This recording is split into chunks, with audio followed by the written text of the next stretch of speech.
stock exchange. But this is the type of stuff that most people don't know anything about, and there's a reason why most people have never heard any of this, because it doesn't have anything to do with football. It's got nothing to do with silly-ass sports and basketball and all that other silly-ass stuff that kids love to play. You know, that's what you've always give the kids, a ball. Tell the kids to go out and play ball. I don't care what ball, basketball, ping pong ball, football, golf ball. I don't care. Get the damn kid out of here and then go play with a ball. Give the kid and he'll go out and play ball. That's why they have the President of the United States. He goes out and throws the first ball because Daddy's out playing ball with us. You know, while all the kids are out there, all the schmucks are out there watching the ball game. And Daddy's out there with the senators and the congressmen. They're watching the ball game. I want to know what these freaks are doing at 2 o'clock in the morning that they haven't told us. I want to know about their boyfriends and all the money that's changing hands and all the shit that's really going on. That's where the name of the tune is. When you find out that these guys who are running the planet are playing us for a bunch of fools, let them go out and play ball. And send some movie stars, send some of them chumps that we own, send them out there and let them be on TV so you can see on the basketball games, they'll always show Jack Nicholson and some big movie stars at the ball game. Because that keeps all the schmucks interested to go out with the movie stars and watch a ball game, not me. I'm not going to any ball game. I'm going to an education at UCLA. I want to know who's running this country, how it works, who set up our government, who gave us our religions, where these religions come from. The whole idea of Christianity is nothing more than sun worship. I mean, the sun is our risen Savior. Of course the sun is your risen Savior. God's sun is our... You don't own the sun. Africa doesn't own the sun. So who owns the sun? Well, obviously God owns the sun. Well, then it's God's sun. And God's sun is the light of the world. Of course the sun's the light of the world. What the hell else lights the earth if it isn't the sun? So God's sun lights the world. He's the light of the world. He's our risen Savior. Of course it's your risen Savior. If it doesn't rise, you're dead in 6 weeks. So wait till it don't come up. And you'll see it is your Savior. And the sun, the Egyptians said the sun gives off energy. And energy is life. That's why you have the life of a battery. When the battery goes dead, there's no energy. So the Egyptians said the sun is pure energy. And it's giving its energy so that we might live. So God's sun is giving his life that you might live. Of course the sun's giving its life. It's giving its energy so that you can grow and the plants can grow. And once you begin to understand religion, where it comes from, the whole story of Jesus is nothing more than a metaphor. There was no Jesus, there was no Abraham, no Isaac, no Jacob. There was no Moses, no King Solomon. None of those people in the Bible ever lived. These are metaphors for something far deeper that the ancient writers were trying to tell you in a metaphor. There's a symbolic story. And if you don't get the symbolism, you will go for your whole life in trouble because you didn't know how to read the symbols. You don't know what's really going on behind the scenes. You drive down through Los Angeles and see all the spray painting on walls. You think it's a bunch of kids destroying property. No, no, no. Those symbols mean something. And if you don't know what they mean, you better stay out of the territory because they're telling you. If you come in here as a different particular race, that symbols mean we're going to kill you. And so if you're going on a bicycle ride in China, you better learn the Chinese symbols because you're going to get killed if you don't know how to read the symbols. And that's what most people don't know anything about how this world really, in fact, works. But once you figure out how the courts work, education works, education is nothing more than a 12-step program. Let me give you an example. In the ancient Egyptian religion, one of the many different religions in Egypt, the ancient Egyptian religion of Horus. Horus was the sun in its rising. He was a god, God the sun. And Horus was spelled H-O-R-U-S. And Horus walked across the sky in 12 steps. It was a 12-step program. That's why alcoholics have a 12-step program. You have a 12-step program. You go to first grade to the 12. It's a 12-step program. Which is 2 words, gradually indoctrinate. You put them together, it becomes graduate. So for the 12-step program, they have finally taught you what to kiss and when, and how to get and how to get a job, and who to bow down to, and all that. So they've taught you now, and now you can go out and get a job. It's the 12-step program, first to the 12th grade. What is that based on? Horus. Horus was our god, the sun god in Egypt. He walked across the sky in 12 steps. Horus is the first step, Horus is the second step, Horus is the third step. When he got in the Horus of the sixth step, he was directly overhead. He was then called Horus, the Most High God, because you don't get any higher than noon. So it's called high noon, because he's the Most High. Why? Well, because after 1 o'clock, the sucker's going down. So he was the Most High at 12 noon. And so Horus walks across his 12 steps. So we say the same thing today. Same thing. We have 12 Horuses. But instead of H-O-R-U-S, we make it H-O-U-R-S. Becomes hours, changing the U and the R. Now it becomes 12 hours. No, it's 12 Horuses. And Horus represents light. The sun represents light. Light in Latin is Lucius. Lucius, when personified as a god, becomes Luke. And this is why I have Luke Skywalker. And he walks across the sky and meets his evil brother, Darth Vader, or in the Egyptian religion, Set. He was the god of darkness. The prince of darkness was Set. Why? Because it got dark at sunset.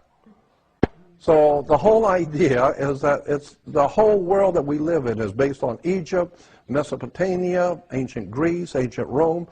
All of the stuff that we live in this world is based on ancient religions and cults and secret societies and Masonic orders, and the people of this world have no idea in the world what's going on.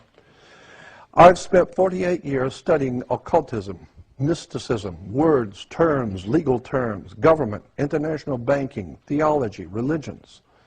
I'm telling you, there's a world of knowledge you have never been told. That's been right there for you, but it just never occurred to anyone to sit down for 48 years and study this stuff in the dark. I mean, I have a high respect for all religions, for all belief systems, but I'm telling you, it needs to be based on wisdom and knowledge. Let me give you an example in the Old Testament. In Arabia, looking east, there's a huge mountain range in Arabia, very high mountain ranges in Arabia, in the middle of Arabia. And so the Arabian people on this side, looking east, every night the moon would come out of the mountain. The moon would rise in the east, and it comes up behind the mountains. So the ancient Arabians, talking about thousands of years ago, they believed the moon was a god. It was a moon god. And obviously he lived in a mountain. That's obvious, because every day he comes up from the mountain. So he lived in a mountain, and his name, the name of the moon god in Arabia, was Sin, S-I-N, Sin. And a mountain in the ancient Arabic, a very ancient language, was Ai. It's translated Ai. Ai is a mountain in the ancient language. So the god Sin lived in his mountain Ai. You put them together, it becomes Sinai. No, there was no Sinai. There's a god Sin in the mountain called Ai. Airhead, wake up. It's just the worship of the moon god. This is why the Jews have their celebration after sundown, because that's when the moon god comes out. They're not going to have their holy days in the daytime. That's when the Christians are worshiping the sun. But God said you don't want to have your holy days when they're worshiping the sun on Sunday. With the Christians who worship in the sun, the Jews are worshiping the moon. So we wait till after sundown. Then we have our holy days. It's because of the moon god comes out, and it's in Sinai. And, and God, I could go on for hours explaining where these concepts and ideas have come from. That's why if you go to Israel and you go to a synagogue, it's not spelled S-Y-N, it's spelled S-I-N, synagogue. Because Sin is the god of the moon, Agog, which is we get from that, the Gog and Magog, or Gog. Synagogue is the house of the worship of the god Sin, Synagogue. S-I-N, not S-Y-N. So I'm just... Huh? I'd love to see you do a big, long, all-day seminar. Oh, yeah, I could sit and talk for days on this stuff. Days, several days. That'd be great. Yeah. That'd be great. I could sit and talk for days on this subject of religion, theology, where all of these things have come from. A lot of people ask me, well, where did you get this document or that document? Where can we read about this or that? Well, what I've done is I have downloaded, give me that DVD. What I've done is I have, thank you, I have downloaded all my files in one computer. I got about 3 or 4 of them, but in one computer I have all my text documents, PDFs and all that. So what I've done is I've just downloaded all of my documents from my computer into a DVD. It's like, I don't know, 5,080 different items, 161 different subjects, 3.4 gigs of documents on religion, government, courts, just the crap of the world, everything. Everything is going on. It's all here. There's all the documents are all here. And you find out where all this stuff really comes from, and the worship of Saturn. And Saturn was in the old Phoenician language. In the ancient area where we call Israel and Lebanon today was called Phoenicia. And in the old Phoenician world, they were worshipers of the planet Saturn. So when the Hicks tells people that we call Hebrews today, incidentally, the word Hebrew is a derogatory term. It's like calling a Mexican a wetback. It's not a very nice term. And so calling someone a Hebrew is not, it's a derogatory term. And incidentally, the Jewish yarmulke, it's not Jewish at all. That's Roman. That's why the Holy Father wears the yarmulke. The cardinals wear the yarmulke. Rome was here before Jews. And so under the Roman Empire, the Jews were ordered to show respect for the Holy Father, or we're going to cut your head off. So you show respect for the Holy Father, you are under the Holy Father. So you show respect by wearing the yarmulke. So today we got Jews running around with yarmulkes thinking it's Jewish. Not Jewish. It's Roman. The entire system of religion is Roman. The white man's world has dominated the earth with religion. And the Jews think that they are a monotheistic religion. No, not monotheistic, henotheistic. Christians think that they've got a corner on the truth, and they don't realize it's just worshiping the sun. Let me give you an example. We got a couple of moments. Let me give you an example. I want to try and understand what I'm saying here. All of the religious concepts and ideas in Christianity and Judaism come from the northern hemisphere. We don't have anything in our Christianity or Judaism that comes from the Aztecs or the Mayas or the Aborigines of Australia. All of our concepts and ideas come from the northern hemisphere. Very good reason, because the whole thing of religion in Judaism and Christianity is astrology. It's based on the stars. That's what God is. Ask any kid where God is. He's out there. That's right, in the stars. That's what the Christianity and Judaism is based on, the stars. And so, on the first day of summer, the very first day of summer, the sun is as high in the northern hemisphere as it's going to go. It's not going any further north than the first day of summer. Each day after the first day of summer, it begins to move 1 degree southward every day. It's so slight you'll never notice it. But 90 degrees later, or 90 days later, which is 3 months later, it's halfway down. So when he was high in the northern hemisphere, he started summer. And summer begins in the constellation of Leo. He was the Lion King. Like Disney's Lion King, the Lion King is the sun in the constellation of Leo that begins summer. The Lion King. The Lion of the tribe of Judah. It's Leo, the constellation of Leo in summer. The sun is hot, so he's the Lion King. Leo, the constellation.